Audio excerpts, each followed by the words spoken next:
Hello and welcome back to Nick's course on the Introduction to Java. We aren't going to waste any time with the formalities as we get to the point. This is a direct continuation of last part where we discussed how to begin with Java. So if you're watching this for some odd reason without watching that video, I guess that's acceptable being that you are in my viewership. Today we are going to talk about Java data types and their application to your work. There are a metric ton, as I don't use the metric system, of data types to remember by heart. Hold them close, as if you don't and you forget them, get ready to be laughed at by normies. A data type, by definition, literally describes itself, as it is a term that describes a type of data. If you recall last video I discussed return types in brief. A return type is equal to a data type, except it's defined as what your method ultimately returns as a result. I will be covering how to create methods also, but after you learn some neat data types. Anyways, let's look at some. I was actually getting ahead of myself a little bit, and I forgot. I never showed you how to download an actual IDE. As for this video, I'll be using an actual IDE, which is NetBeans. NetBeans is a sophisticated IDE, as I stated in my last videos describing them, and it's not freaking Notepad. Anything but Notepad. Oh god, please don't tell me that I've gotten you addicted to Notepad. Or Notepad++. It's good, but not quite as good for our means. Anyways, let me show you how to download NetBeans. I already have NetBeans installed, but I'll be going over the steps anyways, so follow me. Alright, open your Internet Explorer, whatever Explorer you want, type in the search bar, NetBeans, downloads. Go to this big Go Download link by netbeans.org. If it has anything that's .org or .com, you tell that it's real because they actually spent money on getting the domain. Next, we want any release, actually. I'm not quite sure in the specifics. If you care to read up on anything dealing with downloads, do so. Anyways, click the download button on whatever release you'd like to download. I typically use the exe to download NetBeans as it's a pain in the derriere. I'm not going to do that to actually use the zip for some reason for me. Anyways, I'm going to download this.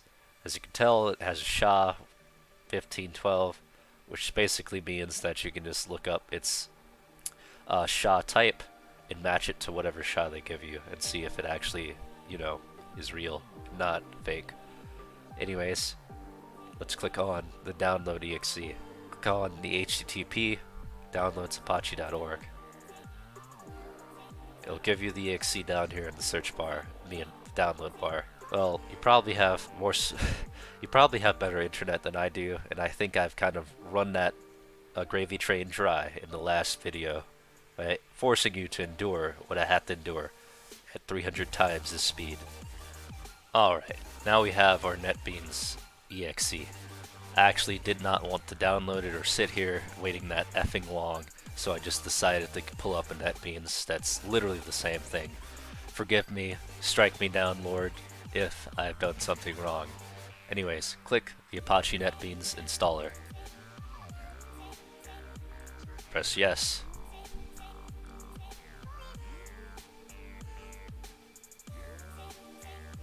It's going to give you all of these words, but since I already have this already installed, it says everything's installed already. So just click next and just follow the installer. It's just common sense. And I believe you guys have more common sense than I do. So I trust you. Alright, with our IDE at hand, we can go ahead and whip that bad boy out. So, press the Windows key, type NetBeans, and click the IDE.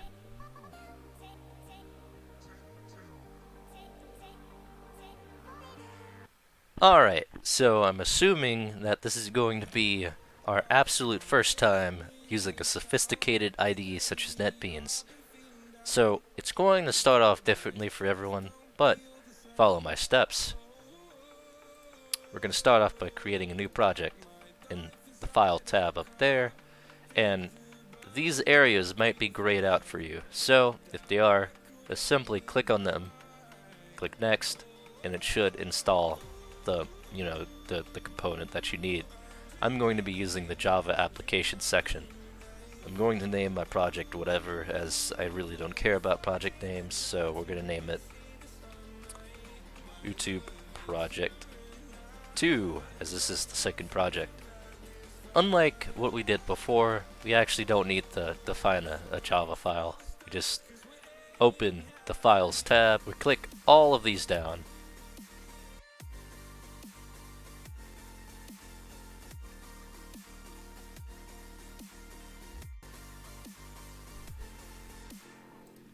and we right-click, we pick Java class, and we name our new class. This is where all the magic happens, as it's just pre-made for you here as a class. I'm going to call this YouTube Project. I'm so creative. And there we go. Here are just a few comments that you can disregard, as comments are just pseudocode that you just don't care about. Okay, so here's the first little brief thing about packages. This defines the kind of domain or package that, our little Java class here encapsulates. So as you can see, it's has com.mycompany.youtube project, as in it's the folder right here that the class encompasses. It's automatically going to make this folder, even though I just created the class like that. It's kind of the, the package type that we have here, but this is how you separate them if they're in a deep file like this. Let's let that be known. If you, continue to persist using text file or Notepad++, like a sicko masochist that I made you out to be, my perfect students. Anyways, go ahead and reformat this like so, because I'm just OCD and that's how it has to be. There we go. Alrighty, we'll be talking about 8 data types and their functions, starting with the string data type. We use data types in tandem with variables, as they are what the data types are describing. Unlike in math class, variables don't suck, and we can name them whatever we want that isn't a single letter of the alphabet. Okay, we have our string name, and it's defined with our string data type. But we can't have it empty like that, it makes me sad. So we put a nice equal sign next to it. That's our assignment operator, but it's also an equal sign. In my last video, I made a pertinent quip on how to type strings, surrounding them in parentheses like this. I know, funny coincidence. Close it with our semicolon like so, and voila, done. Now we have our string. I want to add some words onto it by using our system output stream. What you can do, a string variable type can be treated like its non-variable value, and its value is the only thing that is being read, not its cool name. We can concatenate our string with words. Nice.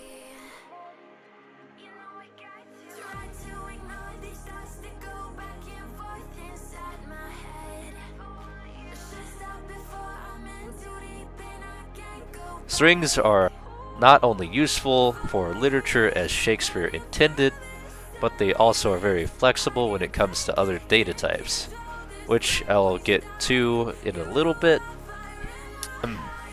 If you know anything about anything, you would know that Morgan Freeman is a cool character in Half-Life, which has nothing to do with the character data type. The character data type takes single characters, including numbers and the like, as long as they are surrounded by apostrophes like so.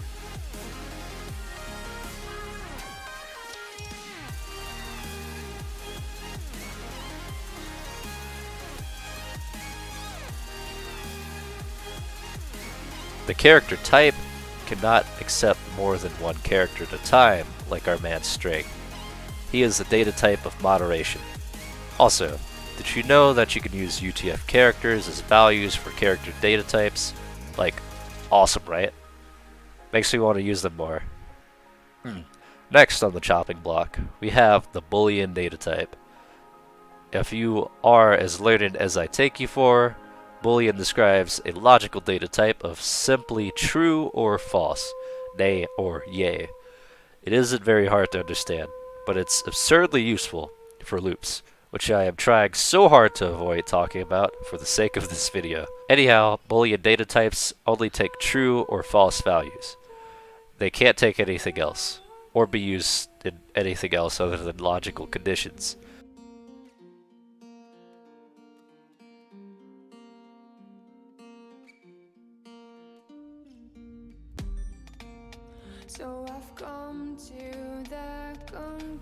Next, I make it a habit to verbally state my unfettered dislike for math, but I can't avoid the unavoidable. The int data type is a mathematical data type that accepts integers, which you expect, as values. Want to add 1 plus 1 in a variable, and add the variable to another variable? You can do that. There isn't much to talk about with the int data type that hasn't already been stated in terms of what Java allows you to do with it other than output manipulation techniques that I somewhat discussed. Next, the double and float data types, respectively. I'm doing them both at the same time as they are practically the same thing. They accept all real numbers as values, but with float, these values must end with a little f at the end, like so. The data types have more nuance than this, but I am only providing knowledge on their apparent utility and not very specific, superfluous information on their bit capacity or intrinsic data limits, except for on our next data type.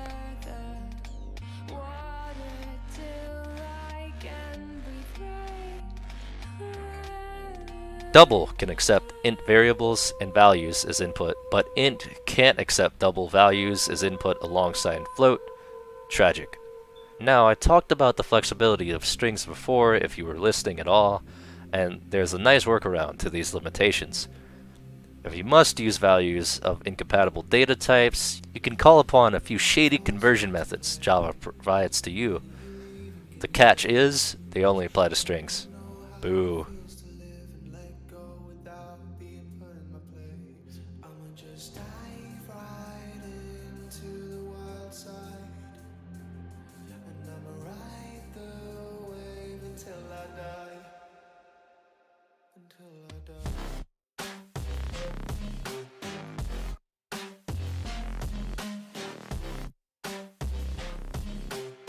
Also, I want to cover a few more good things to kind of get you on my good side, involving the system output methods.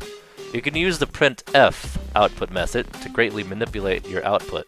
Simply add an f at the end of your print you usually use. It has the parentheses area to the far left where you can assign variable values to be printed and displayed. You can add various things onto the values also, such as precision and spacing, along with slash features such as your /n to space out your output.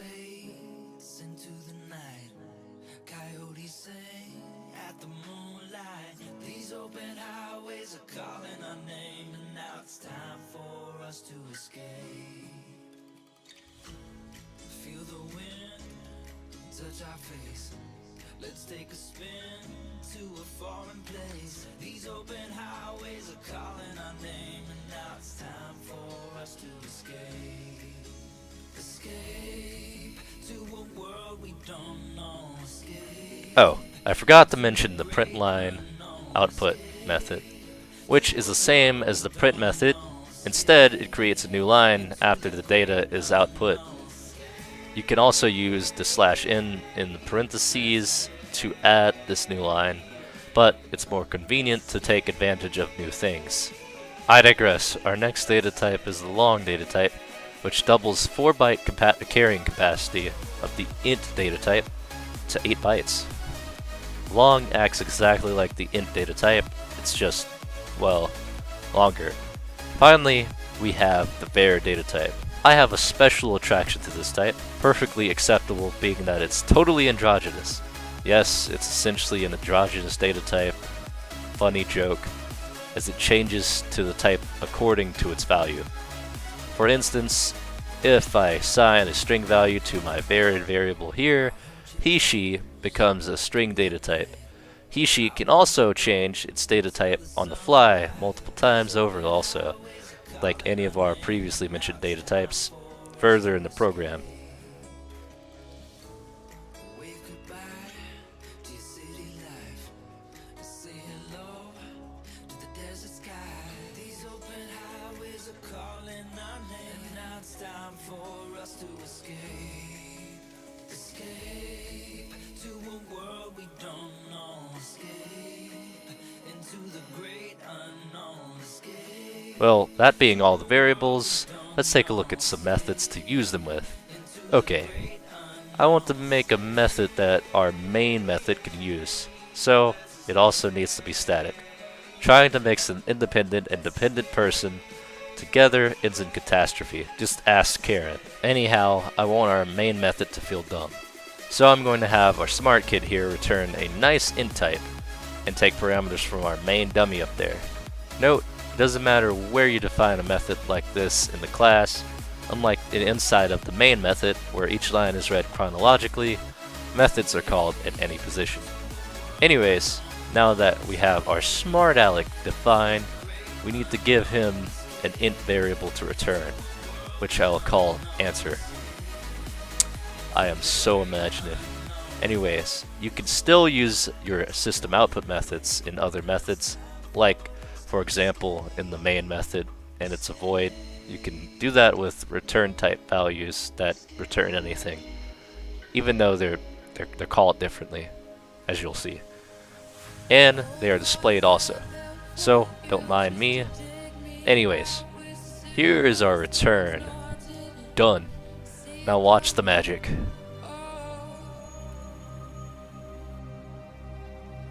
Old walls that I'm stuck inside. I guess beauty sees what I can't find. There are, as future me stated, a metric ton of data types that I haven't covered, but I covered the most relevant ones to me. Anyhow, take a spin with some methods and return types and tell me how it goes, if you feel like it. We are getting closer to being able to even attempt making a rudimentary calculator. Look forward to loops in the next video. Nick logging out. Have a nice day.